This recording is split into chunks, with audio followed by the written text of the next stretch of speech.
Using the cards to heal, grow, and serve with Leeza Robertson is joining me here today in a minute. But I'll tell you what, I want to thank you to our friends at Llewellyn. Thank you, Kate, and rather Kat and Linda for scheduling this for us. I don't know, Benny, probably you didn't see it. I don't think Jacob did last night either, but last night was the Critics' Choice Awards, because we are now in pop culture awards season, right? You know, we're now in that mode where a year's or so worth of accomplishment people are looking at, and the way that they do that in the guise of media and Hollywood is by giving out awards.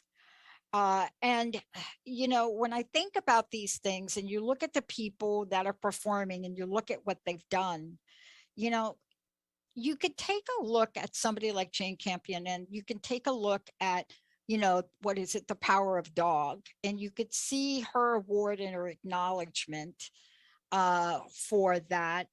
And you think about, how do these folks rise up? You know, what is it about being in this modern day that will enable somebody like she, director, producer, screenwriter, just to rise up? Then you think of somebody like Halle Berry, who got award last night, and you think about her acceptance speech for that, you know, See Me Award, you know, to see what she has done to raise a level of awareness for women. And then you listen to her speech, right? No notes in front of her, just Halle Berry, boom, boom, boom, boom, just out there speaking. And hopefully when it's all said and done, and you could pick whomever is in your circle. You know, for me growing up as a kid, it was just watching in awe people like Gloria Steinem, who was speaking all the time, but we didn't have social media then. And you had to actually hear her talk or be around her presence. But what have we learned from them? And what have we learned that will help us heal? And I can't help, when I think about some of these people, I think about what we're talking about today with Leeza. And that is, how do you become a modern day priestess? Now, many people will say I'm missing the boat, that there is a modern day priestess. And of course, we know that's Stevie Nicks. But how do you become that modern day priestess? And so now we're going to have a great conversation. I've got a copy of the book in front of me. And, you know, this is where you step into a world and you watch what people are doing to help all of us recognize there's a level of consciousness we either have within us, can get to, haven't gotten to yet, but is available to us. We just need somebody like my special guest today hitting the switch on button for us. Leeza, it's great to have you. Welcome to the show. Wow, that was quite the intro. I feel like the intro was better than me. I wish I could say that's true. It is not true. You got more things going on. When I said to Linda this morning, hey, call Kat at Llewellyn, and Linda says, why? I said, Lisa's got like so many cool things going on. Which one are we talking about? Are we going to pull cards? What are we going to do today? It's exciting.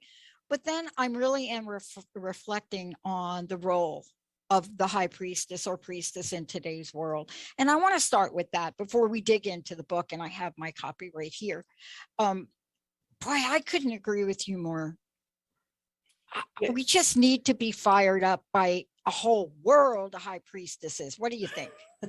Actually, I'm kind of jealous because I don't have a copy of the book. Okay, I got a proof copy.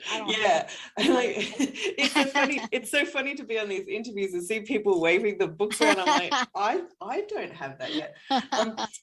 So let's backtrack a little bit about why I personally wrote the book, because in many respects, I wrote the book to take myself back on a journey of remembering. Yeah. And it was one of those journeys where I wasn't the same at the end of writing that book as I was when I started. And it really pulled me through the ringer, going through the different gateways of the major arcana, working with the specific goddesses inside of the temple. The actual writing of that book was a truly transformational spiritual journey for me. And I actually had to have the deadline changed on that book because it really was a deep journey. It wasn't just me sitting down to write a book. I felt sometimes it became like a diary of my personal experience moving through the cards and the teachings and the healing work. And when I'd finished with it, I really did have that thought of, that's kind of where we're all at. Yeah. We're looking for our own sacred journey, our own experiential healing that transforms and transmutes where we are to who we want to be at a soul level. Yeah, I love that you said it that way, because that's one of the questions I was going to ask you. Because after reading the book, I get a sense of a few things, right?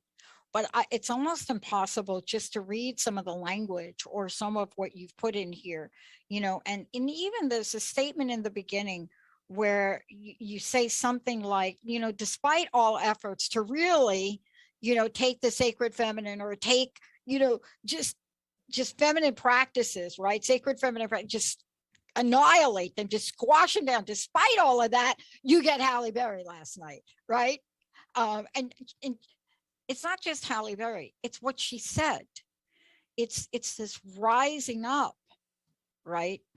But it's hard to imagine writing this, every word, presenting what you're presenting, and not have been transformed by it. What would you say was your greatest transmutation characteristic? Oh, it was definitely working with the goddess Danu. Like, I'm going to be totally honest, and she like pulled me through the ringer and out the other side. And there were moments where she actually stopped talking to me, and it was one of those things of, I'm on a deadline, I've got this book to write, you don't get to stop talking to me. And she's like, I will stop talking to you whenever I please. Yeah, right. You haven't learned the lesson, and until you get it, we're not going any further. And that was the experience I had while writing that book. Like, I was slapped down, beaten around, had my feet held to the fire, I was taken to task because they needed me to be at a very specific level and frequency in order to continue putting the information in the book.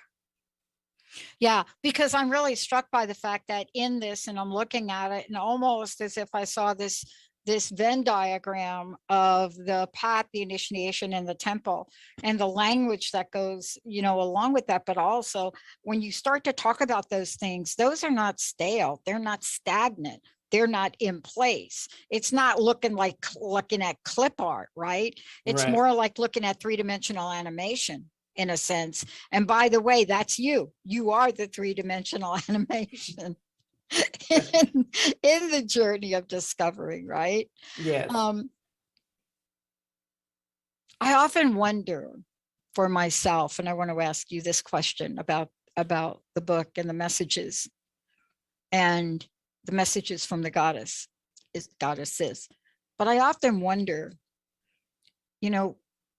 what else is mine to do here?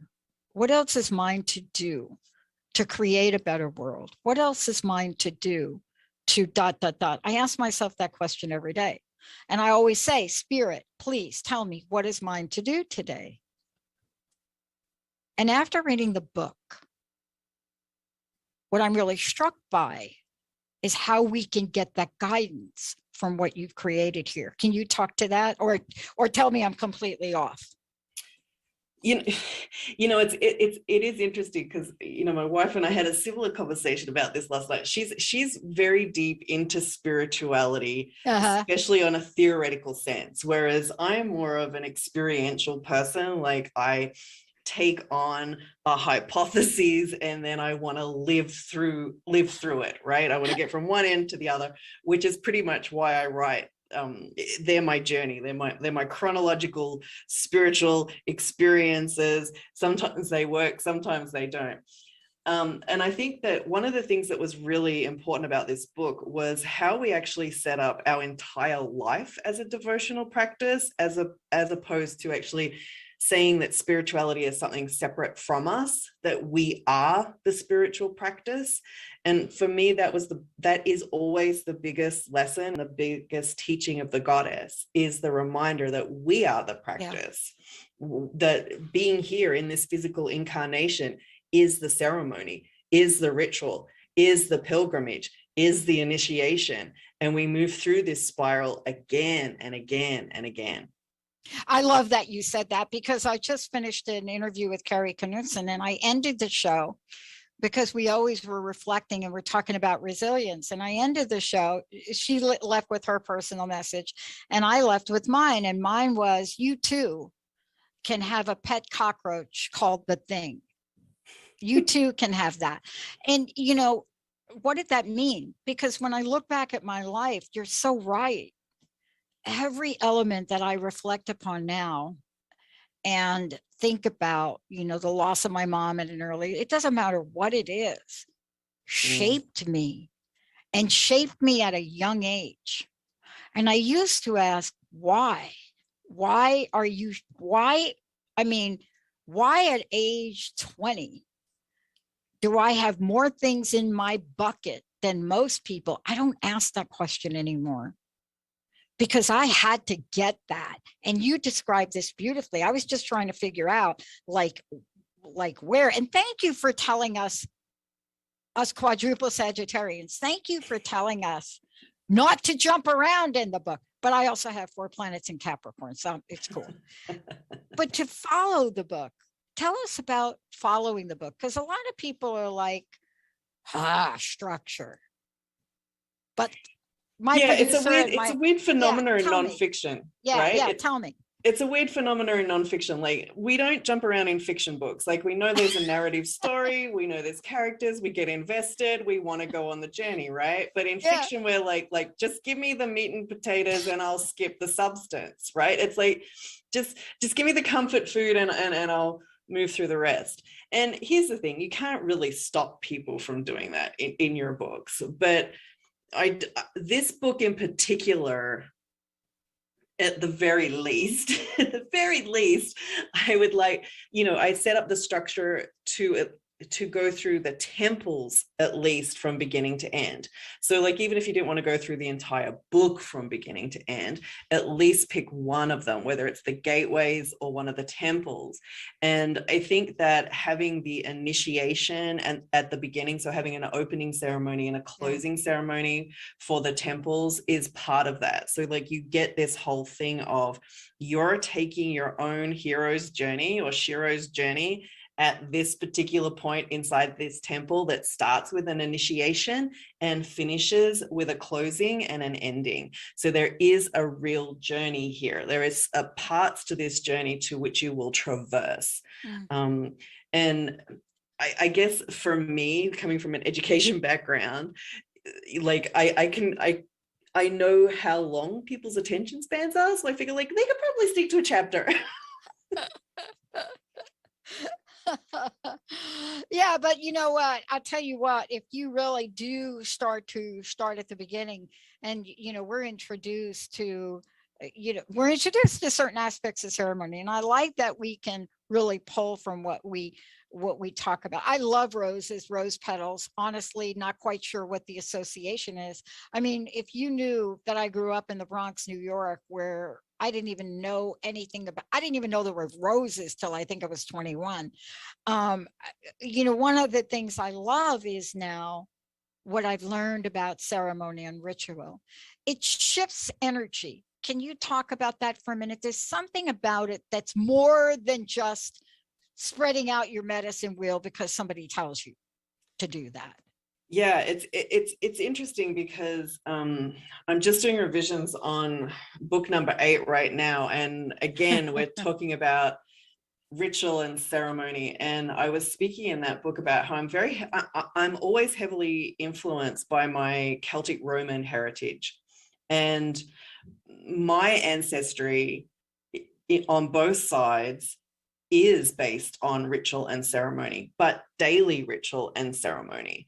And I feel like for most of us in the postmodern era, we have moved away from making a 24-hour space small little rituals in which we traverse, as opposed to trying to get to-do lists done and be famous and make lots of money, right? So like I feel like there has been a shift away from where we actually get our energy from by being nurtured through natural daily devotional practice, and having our energy literally sucked out of us by trying to attain ego status.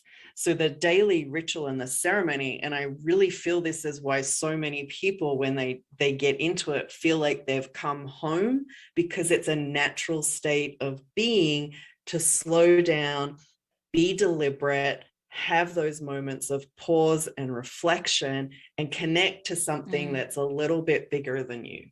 I love it. You know, I'm struck by like about 5 different things that I want to talk to you about. We're going to skip the break. For those of you just tuning in, I want to tell you Leeza Robertson's joining us here today. Before we just jump ahead, how do people find out about you?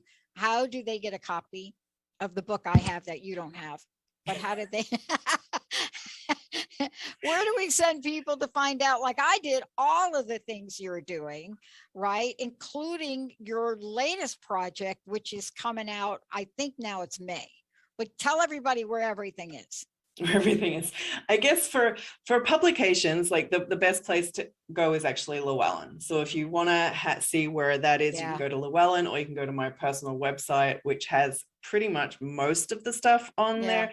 But Llewellyn's always going to have it up before I do. The other thing is just on social media. Like I'm on most social media platforms. You can just search through my name and you should be able to find me there. But yeah, for the books, the books and the decks always go to Llewellyn, because they've always got stuff up way before I get it to my personal website, because they do the pre-orders and they do the teasers. And of course you can't get the Tarot Priestess book yet because it's officially not launching till May. And then right behind that, there's another release, isn't there? December is another book. Yes. Yeah. Let's talk about the book. And I had said to you, this was my question to you, because I was talking to Linda this morning and I said, okay, does the book come with cards? And this particular book doesn't, but that doesn't mean you don't have cards that go with it.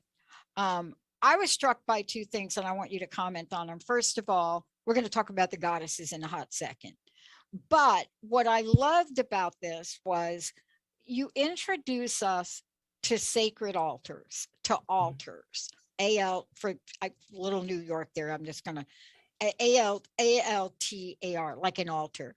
And when people come in my house or even in my office, I mean, you could see that behind you right there, right? That's an altar. That's an altar. I got one over there. There's this natural propensity for me to create these. And I had somebody say to me, well, what is that altar for? And I thought, maybe I should set an intention. But in the book, I loved how you're combining these altars with the cards, which are I didn't even think to do that. So when I'm going through here, I'm thinking, wait a minute, we got the cards. We are creating the altar.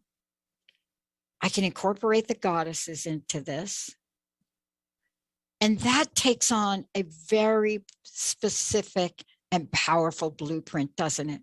See, that's a different version. So now I'm going to go back, like in my house, and I'm going to modify them, right? But I didn't even think to do that. And I've been doing this 20 years.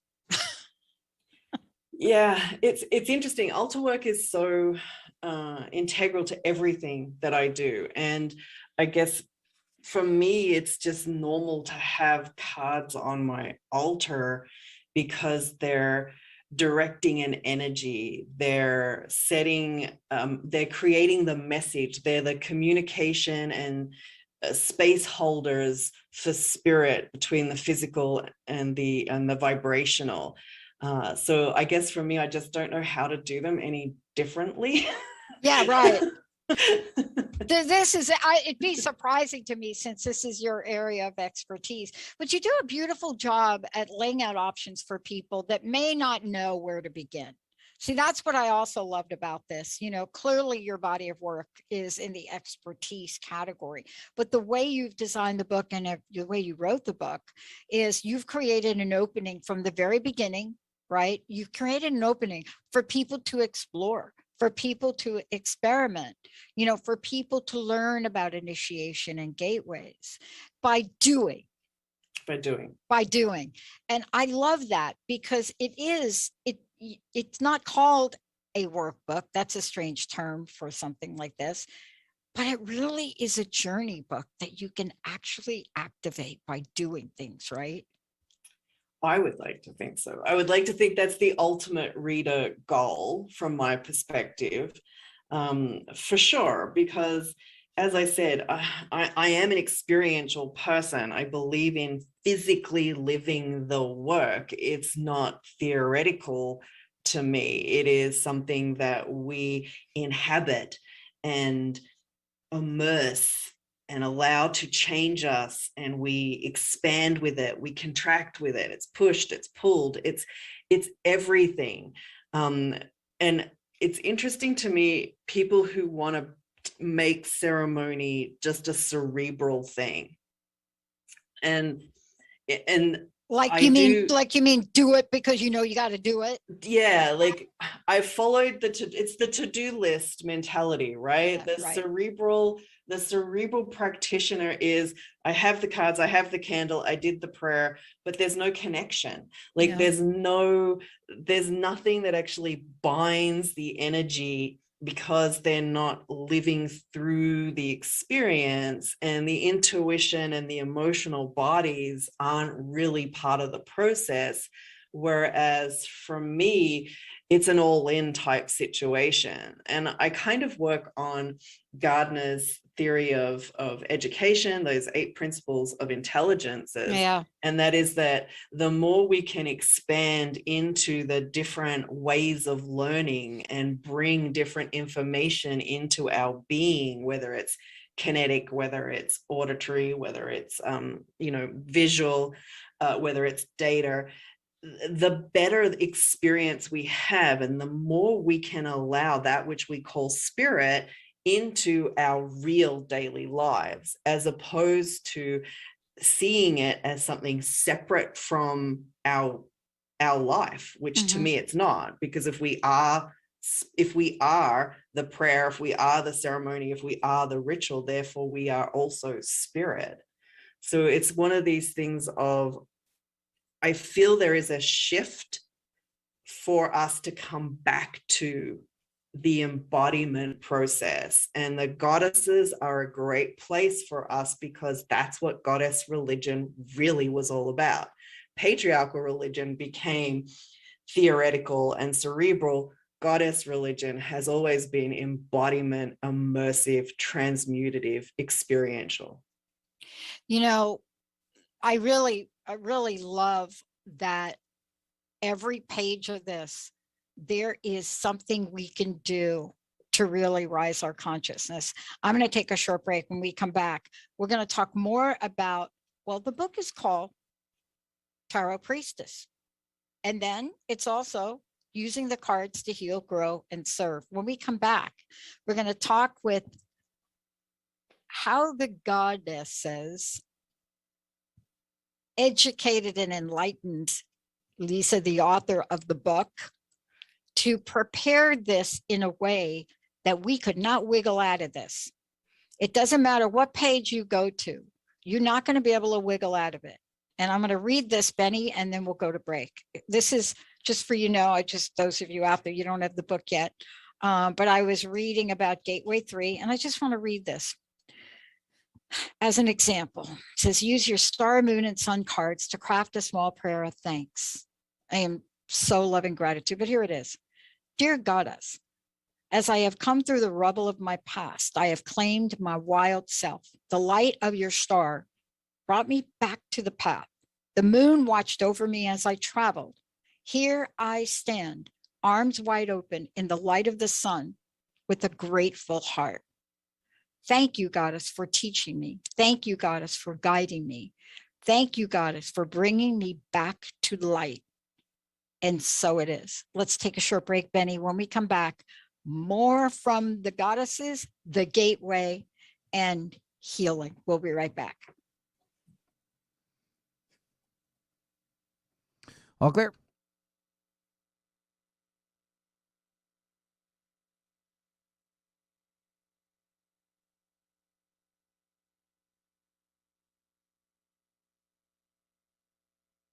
Have you heard about shifting the collective vibration and consciousness on the planet?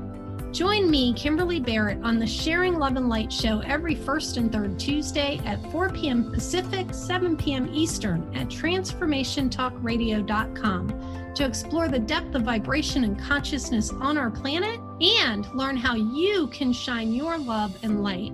To learn more, visit sharingloveandlightshow.com. Tune in to Knowledge Book Radio with host Marge Potasic, the fourth Tuesday each month at 4 p.m. Pacific, 7 p.m. Eastern on TransformationTalkRadio.com. Through many experiences, Marge was led to the Knowledge Book, a gift to humanity in its transition to the Golden Age that provides truth and answers. She now shares information from the Knowledge Book with you monthly on TransformationTalkRadio.com on Knowledge Book Radio. For more information, visit usa.theknowledgebook.net. Hi, everyone. I'm Dr. Pat. I'm the host of the Dr. Pat Show, and I am the creator of the Transformation Network, doing what we do in the world of positive radio, informed, educated, positive media.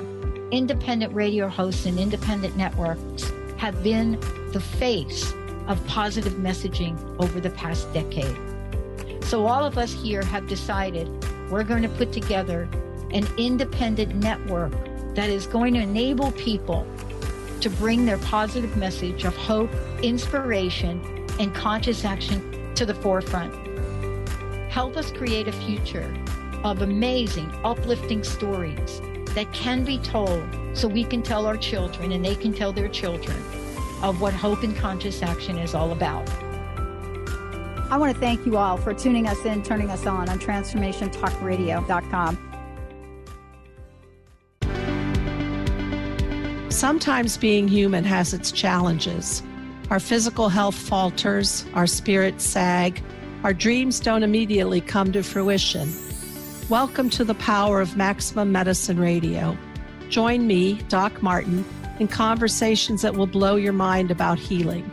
In our hit show, Doc Martin addresses the scientific with bridging to the mystical approaches to give you a new narrative about maximum medicine. In this live call-in show, we will journey into the extraordinary genius of the human body and talk about other beliefs that impact being your multidimensional self. We seek the seen and the unseen and explore the earthbound and the otherworldly, all with the purpose of calling forth the maximum you. To learn more about Doc Martin and Maximum Medicine, visit www.sharonmartinmd.com.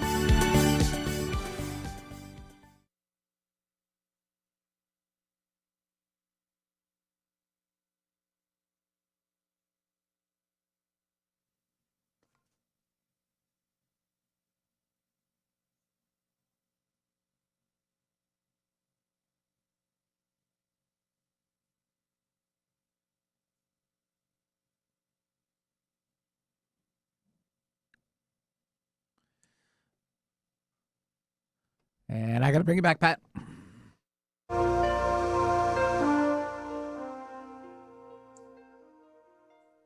Hey, everybody, welcome back.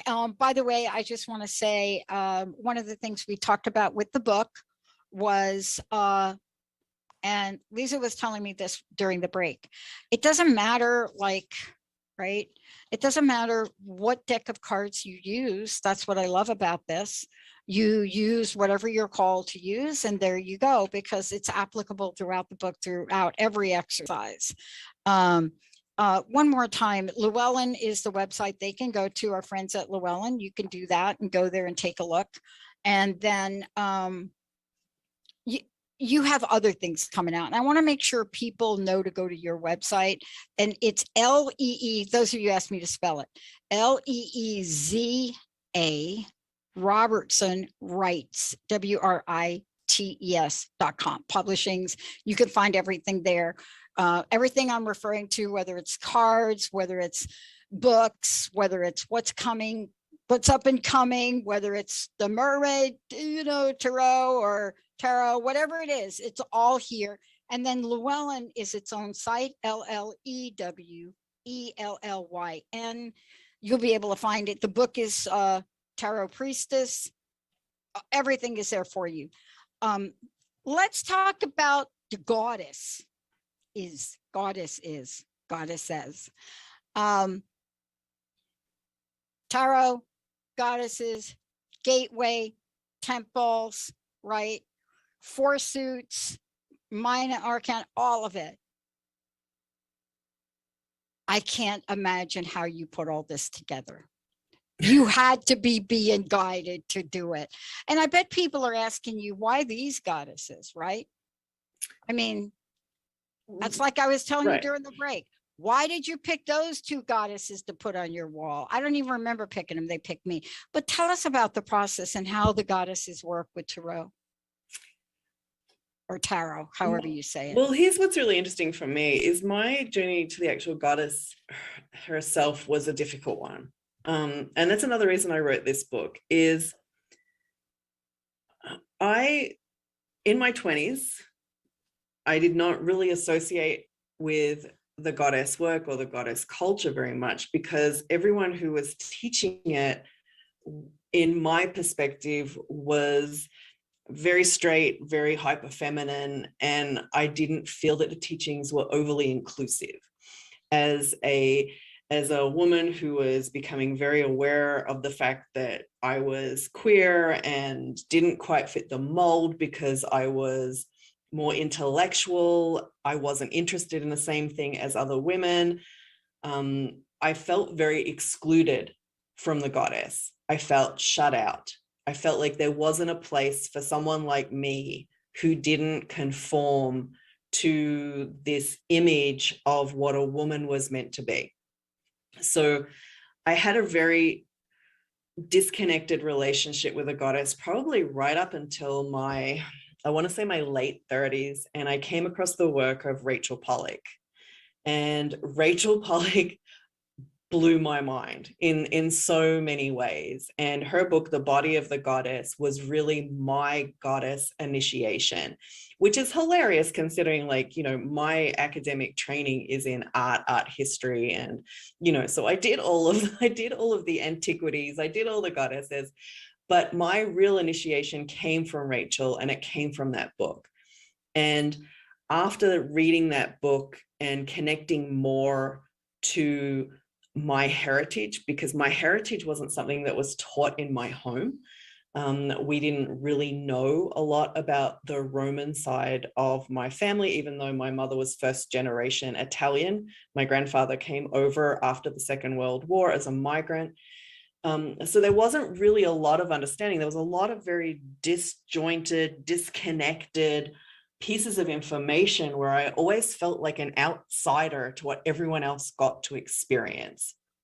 So when I came to sit down to write the Priestess book, it was so important to me that this be an inclusive book, that it, even though it was about feminine power, and even though we were talking about goddesses, that anyone who either identified as a woman in one way or another, or was non-binary, or even identified as a man, could come to these practices, because we weren't talking about the goddess in a way of costume. We weren't talking about the goddess in a way of how we societally want women to be or look or show up or expect them to be. We were talking about the goddesses in their purest forms. So that was how my evolution of the goddess worked, and how I wrote the teachings of this particular book. The 4 goddesses that ended up in the book, that's interesting, because I try to come from my own cultural knowledge and not try and step on the toes of appropriation. Like, there's something quite, I don't know, sleazy in my mind when we take other people's religions without a real deep understanding of them. And I have to tell you, like, I really wrestled with Saraswati for a long time about putting her in that book. She kept showing up, and she kept showing up, and she kept showing up, and she kept showing up. And in the end, I went down to the local temple down here, and I'm like, okay, so like, this Hindu goddess like keeps popping up. She is determined to be in this book. I want to make sure I am doing it correctly, and I am not infringing upon a religion to which I do not belong, or a culture to which I do not belong. And my friend at the temple, who is Hindu, smacked me over the head and says, if Saraswati has shown up to you that many times, you write about her. And I'm like, okay. Right. Exactly, right? So she ended up getting in the book.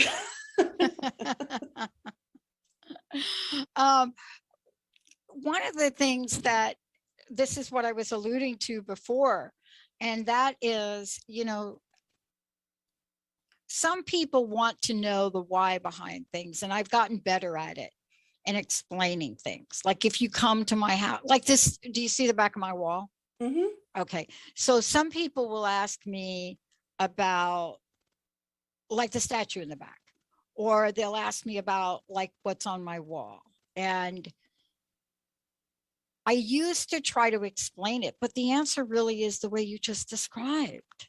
It is when an energy is coming towards you and is requesting of you, whether that is to grab that art piece and put it on your wall, or to include this goddess, even though you're like, I never heard of that one before, what is that? Or if it's to put up Athena on my wall, and a very special version of Athena. I think Susan Boulay did this version, of Athena with the Medusa head. And, people come in my house and they're like, you just weird. There's something wrong with you. But I used to try to explain it. And I realized that, and outside my bedroom door is a fire red painting / poster of Madame Pele. Now, there's some things that we just can't explain, but I can explain the energy of putting together. And I think that's what you're talking about, really, isn't it?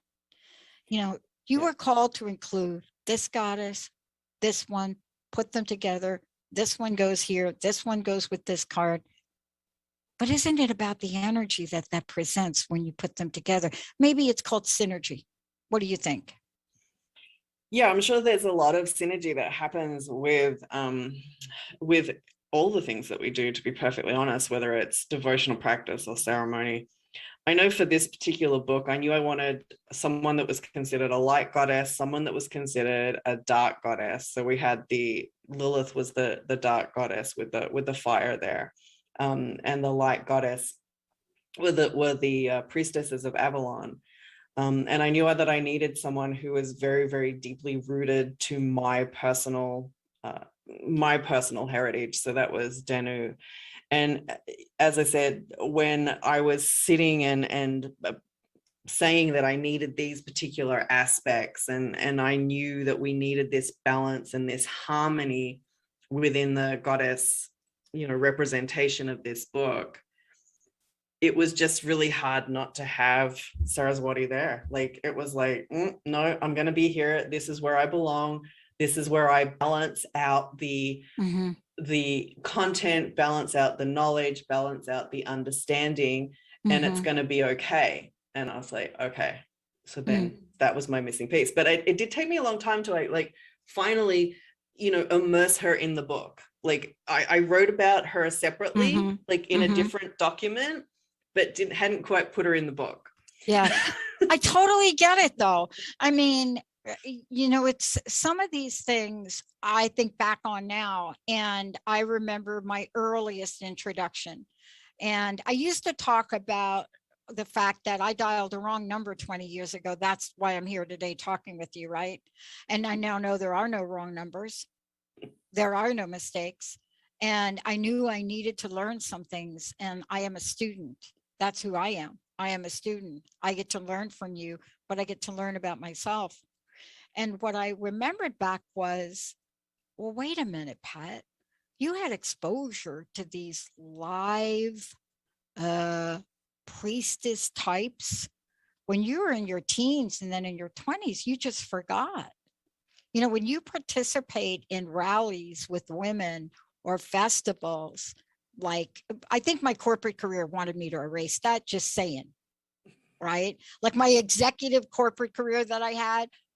But then you remember. And something about the remembering ignites something inside of us. Tell us about that, because I got the sense that happened to you too. Oh, absolutely. It's so interesting that you talk about, going to a protest rally is an initiation. It's also a ceremony. I've been to many corporate, academic, and business conferences. They are massive, like, gateways. Each of these things brings us back to the spiritual self and to ritual over and over and over again. And you touched on something really earlier on in this interview too, about how, when you're in your 20s, you wouldn't have thought this. And I think for a lot of us, age does give us that lovely hindsight of being able to look back and go, oh, that was definitely a gateway point. Oh, that was definitely an initiation point. That was definitely a death and finish point. So like we have this wonderful perspective of our lives to see the journey of the spiritual self, as opposed to constantly beating ourselves up about mistakes. And for me, that's also part of the remembering. The remembering is that this was not a mistake. This was part of the ceremony. This was part of the ritual. This had to happen. You went through this pain for a reason. It may not make sense for 20, 30, or 40 years, but you will get to that point where you will see what this was really doing for you at the time.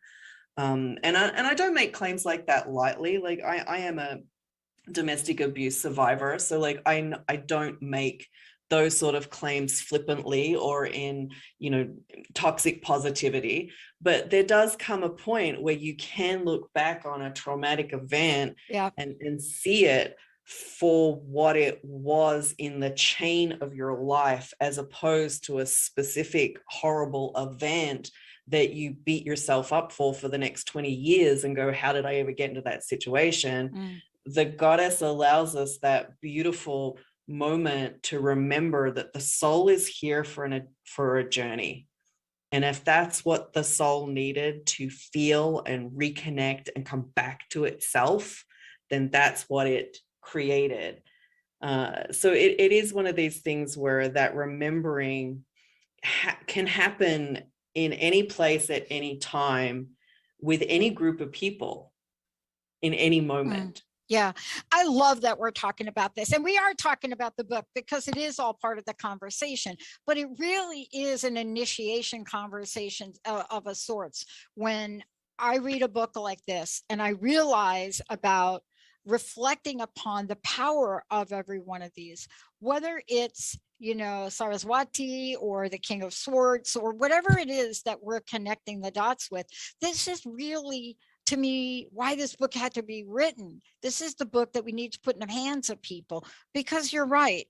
I mean, I joked about it on the last show with Carrie about having an incident on a plane, driving from Seattle to the West, 6 hours, basically.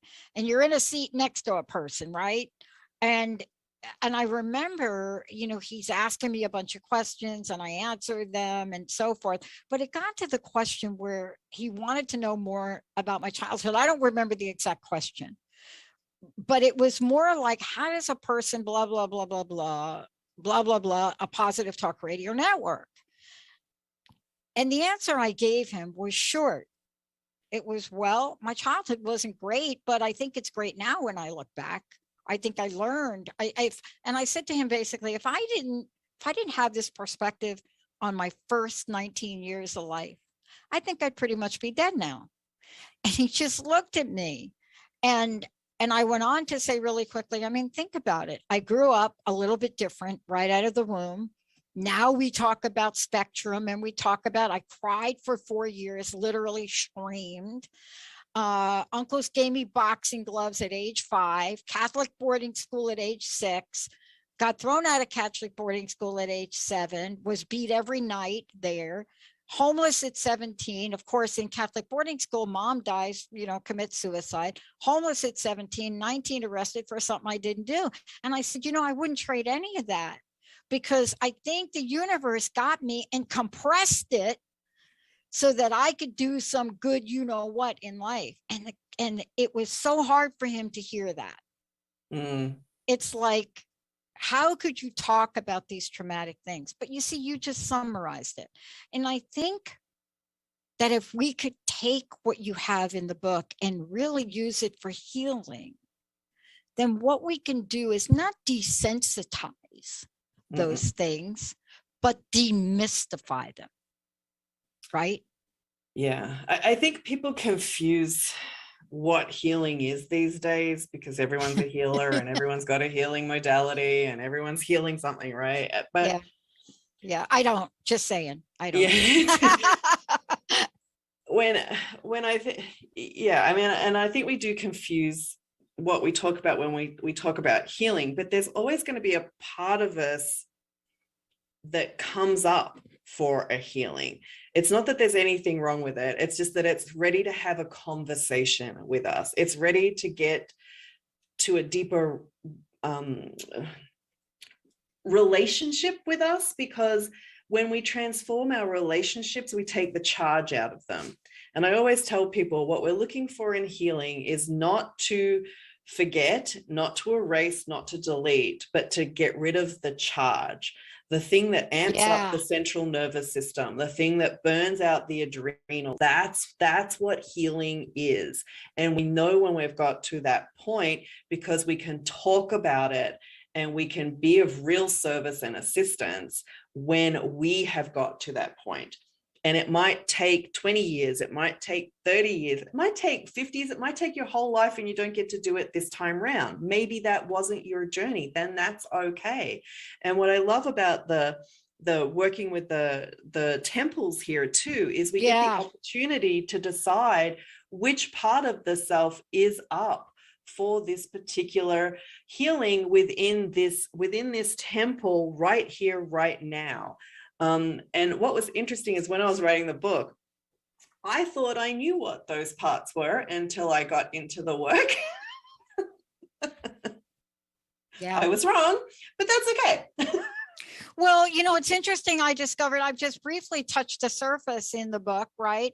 But I discovered something in here in just starting the process, or some of the process. And I'm curious about what you discovered, because I didn't really get far into it. And then this thing crawled out from under the rock. Something I thought I had been so done with, right? Something I had thought, well, if I'm done with it, why do I keep thinking about it? Why does that thing keep coming up? How much of my father's legacy is going to come up for me? And what I love about it is you give us the opportunity to really look at it and face it, right? But there are many things. And I think you being you, me being me, the journeys that we're on, and I so appreciate what you're doing here, because the depth of this, especially for women, for the feminine, sacred feminine, it is now time to go to this depth. Is really the time to go to this depth, not because it's a thing to do, but because there's a pathway to freedom. You know, there's a pathway that helps us be what we are truly being called to be. Do you see what I mean by that? Absolutely. And I absolutely love that you said that it is through depth that we find freedom, because social media is teaching us the complete opposite, right? Right? Social media is stay on the surface, make it all look good, you'll be fine. And we know that that's not true. We know that that is a classic case for burnout, anxiety, stress, panic attacks, all of those things that we have seen on the rise. And the true path to freedom is to sink below the surface, acknowledge the fact that the water is murky, and then do the work to clear it up. You're so right about that. You know, I don't spend a lot of time on social media, but because of the business I'm in and because of our network, I have to pay attention to some of it. And I literally cried when I saw a post this weekend. And I had to explain why I was crying. And I'm still trying to understand. When two people are having a dialogue on social media about whether or not this war that's going on over there, the Ukrainian-Russia thing, right? That the takeaway from that war is the rise in gas prices. Right. I'm like, you might have missed something. And the dialogue back and forth about, well, you're saying you would rather have lower gas prices and go ahead and kill people. And I'm thinking, wow, have we become this, folks? It can't be the world. It can't be. I'm naive. I know I'm naive. I know I am. I don't think it is the state of the entire world. And as I said, my wife is very, very sensitive. Like, she is a very much a heart chakra person, and she feels everything. And she does get caught up in the emotions and the pain of situations like this. And sometimes she will crawl into bed at the end of the day and feel really, really hopeless. Right? She'll have that sense of hopelessness because of what you just said. Is really this really where we are? Is this humanity?